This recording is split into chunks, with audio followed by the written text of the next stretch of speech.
grave. Bandeko Baluba boye baka même que vous mener pouvoir de besoin même lago na ndenge balamuté. Même bamindele bazo parler à tribalisme.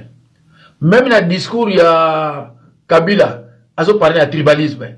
Mais sauf Moluba aibi que tribalisme zati bandeko yona lubana bino ke bato baza ndenge hein. Bango bazo banga tribaliste. Bangote. Vous avez un bateau de vivre là-bas. Ce qui pour nanga, ezali to vani et pas imoko to yokani. Allez, vous demandez bango parce la République na bango ya Grand Kassai. C'est-à-dire que bisona bango to kabona.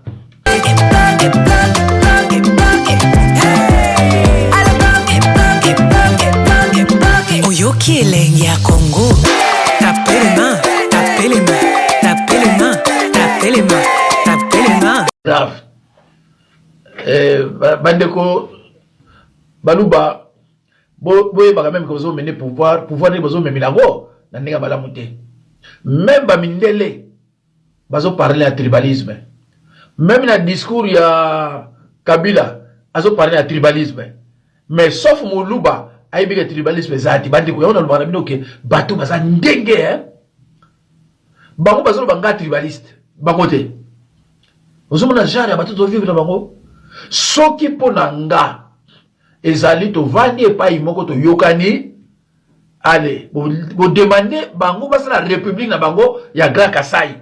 C'est-à-dire que bisona bango to kabona. Ce qui pour nanga, na yebite sozo kansa neni.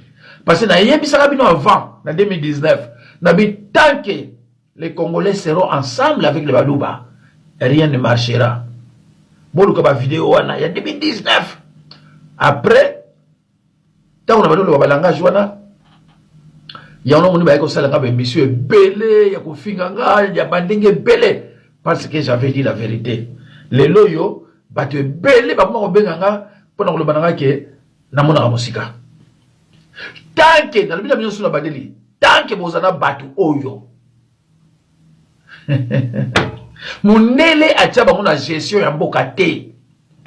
Ba yebi koloba loba na kindoki, mais gestion ya mboka ba yebi yango te. Na za mamu ka benga lu papa na bala mulu ba kutana 4 bana ale bana nyonso na kindoki. Abi seconde la ko comprendre. Tango yozo zo engagement ya ko bala muluba, zo engagement na bien. Tango yozo ko moi un coup de sepela, yo zo engagement na yo bien. Malheur à ceux qui comprennent toujours en retard. Et ça m'a mis na batu babala baluba. Baluba faut abala na bango na bango. Donc muluba kana na bala ya bushiba ya bala ya kana. Ya kana na bala ya bushiba. Et c'est comme ça. Mais yo au va na oka boko bala muluba. Italio hein. Italio. Bandeko. Et ça m'a ouais. Bino baluba balingi bino te partout. Ba professeur nyo sont balingi bino zate. Hein? Zamawa atakutu bayinaka batu mais oya bino bon zela na banzi yango yo tout anano. Je sais que pour beaucoup d'entre nous c'est difficile à accepter. Mais je le dis avec sincérité, je rends hommage au président Joseph Kabila, président de la République.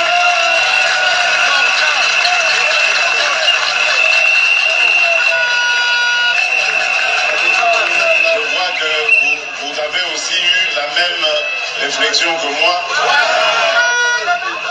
Aujourd'hui, nous ne devons plus le considérer comme un adversaire, mais plutôt comme un partenaire de l'alternance démocratique dans notre pays.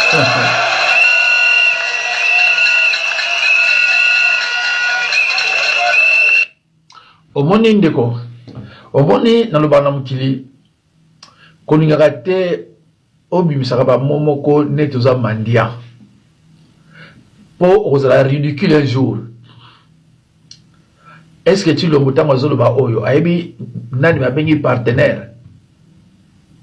Est-ce que ayebi oyo na munoko chilombo ezali pour na esengo ya pouvoir o ba pesiye ya mona ba bina ye kende ko luba boye alobi ba mitele ba capitaine ndeko tozande mo tena baluba tango nazo expliquer bino que tozande mo tena baluba baza ba congolais te ba mususu bande ko croire par expérience ya makambo na lobaka na ngo la kisabino o ya zoloba azoloba ngo na nani pe na nani moyebi mwana moko wa mwasi yeyo oyo.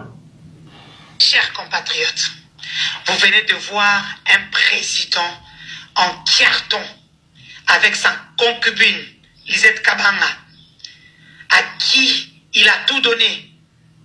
Elle est directrice de cabinet au Centre national de cyberdéfense alors qu'elle est la chef du CNC. Elle gère tous les services de renseignement. Inzun Kakiak et Béran Korongé n'ont aucun mot à dire devant elle.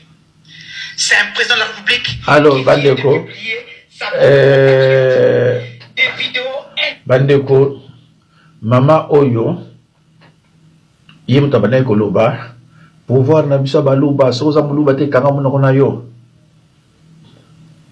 Bomoni ne bakanga kiye, bako tia na prison, a dépassé mbongo mingi po za na mwa mbongo mamola. Kamwa ce jeune femme ce minai. Bande ko ngai kaka baluba. Tala. Bokoyo kama kamwa zolo ba po ba ere ko kate. Bande ko na ye ya baluba kaka.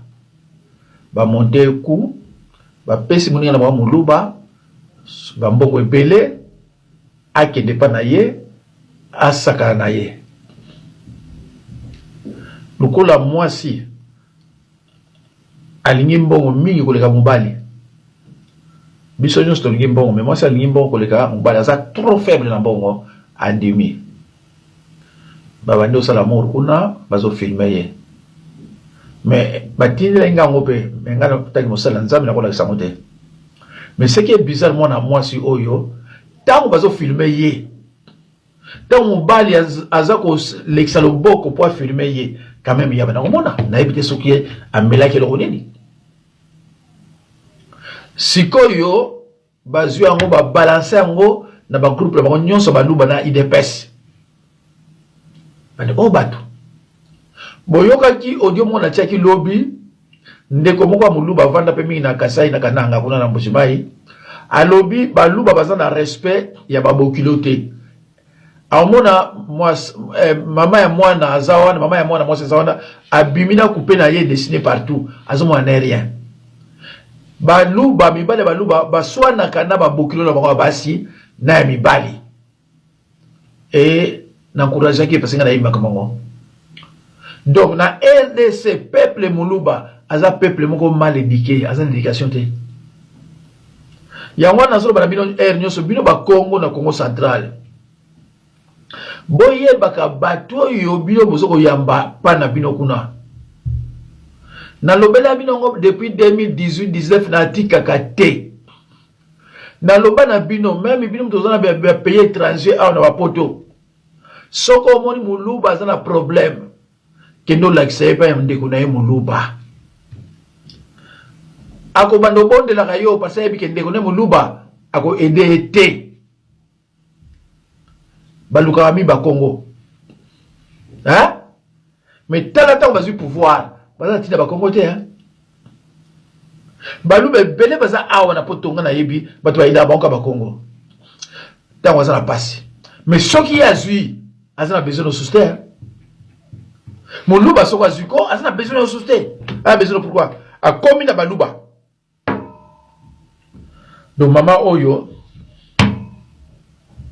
alobaki attaque au soko salaki mabe ou bien il a utilisé un langage déplacé mais le fait que abandaki ko bundela bino mais vous avez quand même que reconnaissant na basi bomona na Kasai kuna député ya Muluba ya mwasi lokola zalaka na ye na parti ya Katumbi batika ye bulumbu hein et ba jeune garçon baza ko précipiter batela bulumbu oyo ya mama wana tu te rends compte na biso ba Congo so mama tikali ndengwana mibali tu bakimi bakotala te na biso ba Congo soko moni mwasi alati mini jeep atiki mipende libanda ala mukongo te obie ba Congo ya ero yo oyo bazali éducation ba Congo te obie soko landeli ye omona ke so aza mukongo mais azana kosangisa quelque part to sola yangonga lobi na ba 3h du matin le ba 3h du matin na kulutu na moko azana na États-Unis mboka moko bona boseli ko mona alobi mukongo linga kozoka te mukongo aza peuple civilisé mukongo masangi lo bakane lo côté so moni mona mwasa lati jupe na kita la talisi ba biloko nyuso nzoto aza mukongo te soko landele ko mona muluba kotala kati ekolo moko boye mais mukongo te mukongo aza ndenge mususu batu mususu balobanga aux Afrique trop mukongo c'est vrai naza trop mukongo parce que na yebi côté la biso ndenge ezali na yebi pe ndamba côté la bino ndenge ezali bandeko maman oyo c'est une femme mariée même si elle n'est pas mariée mwana mwasi soka sa koli na biso surtout na biso ba Congo yana yo akobala mwana muke mais tango aza mwasi na ye il faut respecter ce que même si aza mwana muke na biso ba Congo c'est comme ça awa na poto soko moni mwana mwasi akota na ndako na après 20h na butu aza mwasi mu Congo te mwasi mu Congo te ou alors bazana anniversaire ou bien bazana matanga exceptionnellement ça moi c'est mon Congo même na poto akuta ndako ba 20h 20h30 mais kana benga bango ba petit bana ba 64 ba 63 na benga bango on pona sur téléphone na bengi mama ozap on kai mama mais na moni 21h beti yo moi c'est mon Congo ozali bando osani nya ote to uti boto kibu na benga bango ba lebele ngai biso to kina matanga na biso ba Congo sur 40 jours, na 20h to kabwane. Mais qu'est-ce qu'on a fait? Tozuna nous basi nyonso au ba Congo, ko tsama ba voiture bangba kende. Biso tikali. Nani azana tikete, nani azana voiture okete, nani azana iboyawa. Toutes les femmes hein. Ko tsiba ona mutukali boke. Biso mi bali tikalo tzo débrouiller. Éducation ya biso ya ngwana.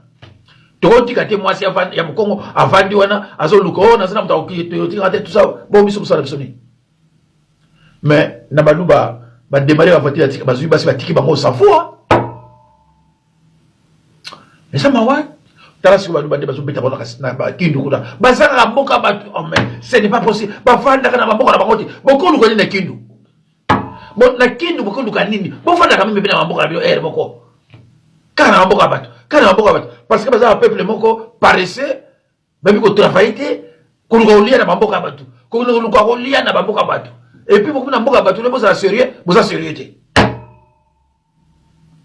bino ba Congo bo sala tout bo se débarrasser na batu ba bengi te baluba soba bala mwasi mu Congo azo mwasi na mu Congo akene na mbujimai ubena kananga éducation oya bango ekwena ya biso te tala nzoto wa mwano bapanzi yango me ngai ataki mukongo nakola kisa mote me batindi ngo babitala batu na yo ya baluba tande basali mutu na bako bongo yo mutu na bako me tande basali ye donc batu oyo bazawa mal éduqué na badi yango yoki mama wana ya mwasi azaso mutekela soki nani ye azoko loba yango ke nzoto ya mutu ya sacré parce que ye azanango mais Alexia ngutu te aboyi ko lekisako ngaza nango nakolo lekisako te mais bango baluba bango na bango bazotinda nango parce que ça neti j'ai carte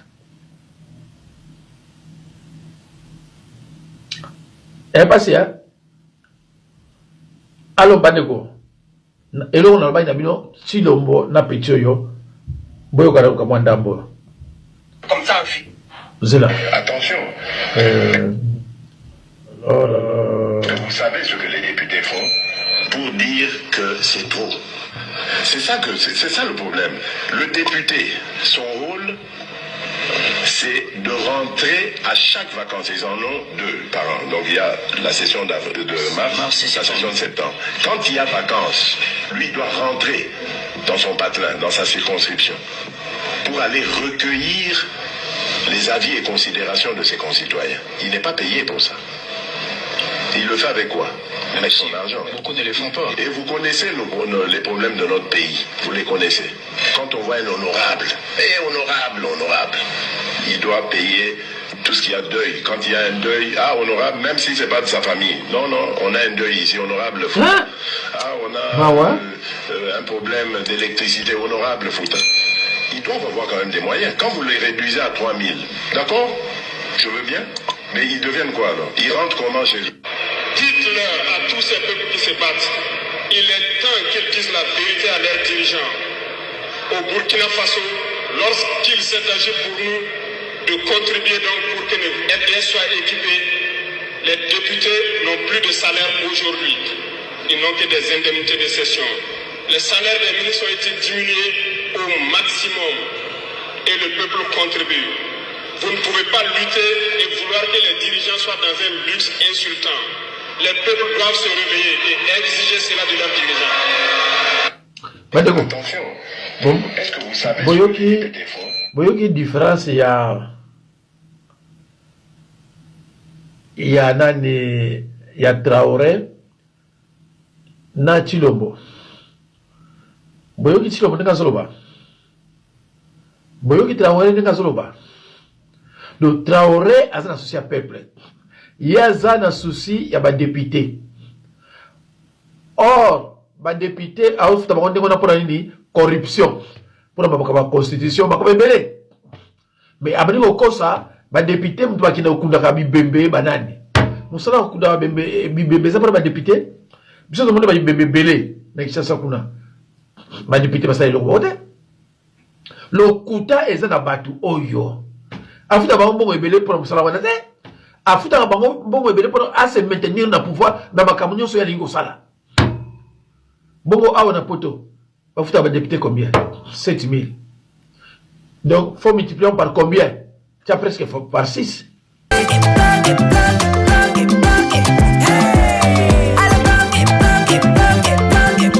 Oyoki elenge ya Congo.